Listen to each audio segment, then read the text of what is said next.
Le général Brice Clotaire Oligui Nguema a annoncé lundi 3 mars sa candidature à l'élection présidentielle prévue le 12 avril prochain.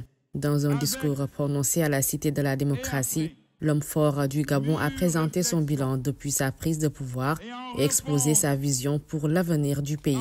Brice Clotaire Oligui Nguema, qui a pris le pouvoir lors du coup d'État du 30 août 2023, renversant Ali Bongo Ondimba, s'est présenté comme un simple citoyen, agissant avec humilité et détermination, guidé par le devoir de restaurer la dignité du peuple gabonais.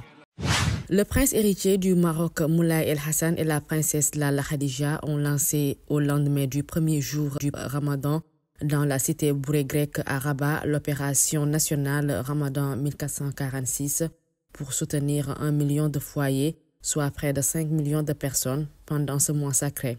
Portée par la Fondation Mohamed VI pour la solidarité, l'initiative est devenue une tradition depuis plus de 25 ans pour promouvoir les valeurs d'humanité, de solidarité, d'entraide et de partage dans la société marocaine.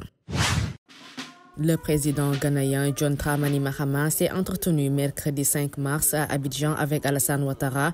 Ensemble, ils ont lancé un appel en direction de l'AES, l'Alliance des pays du Sahel.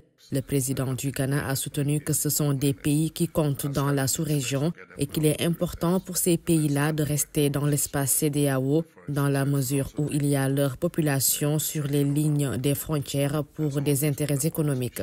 Alassane Ouattara s'est félicité de l'excellent entretien au cours duquel ils ont abordé les sujets d'intérêt commun, notamment dans le domaine de la défense, de la sécurité, de l'économie du cacao, dont ces deux pays sont les premiers producteurs mondiaux.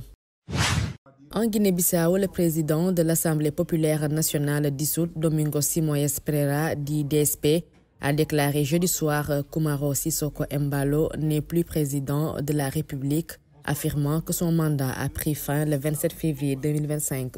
Selon lui, en l'absence d'un nouveau chef de l'État élu, la direction du pays devrait revenir au président de l'Assemblée nationale. Le comité permanent de l'Assemblée populaire nationale doit prendre l'initiative de ce processus, a-t-il insisté dans un message publié sur les réseaux sociaux. Malgré la dissolution de l'Assemblée par Embalo en décembre 2023, cette déclaration intervient alors qu'Umaro Sissoko Embalo a fixé les élections générales au 30 novembre 2025. Le général Abdourahmane Tiani, président du Conseil national pour la sauvegarde de la patrie, a exprimé son soutien au colonel-major Djibrila Hima Hamidou dit Pelé, candidat du Niger aux élections du Conseil de la FIFA prévues en mars 2025 au Caire en Égypte. Cette candidature du président de la Fédération nigérienne de football représente une opportunité pour renforcer la présence et l'influence de l'Afrique de l'Ouest au sein de la FIFA alors que la CAF répartit ses 6 sièges de manière régionale.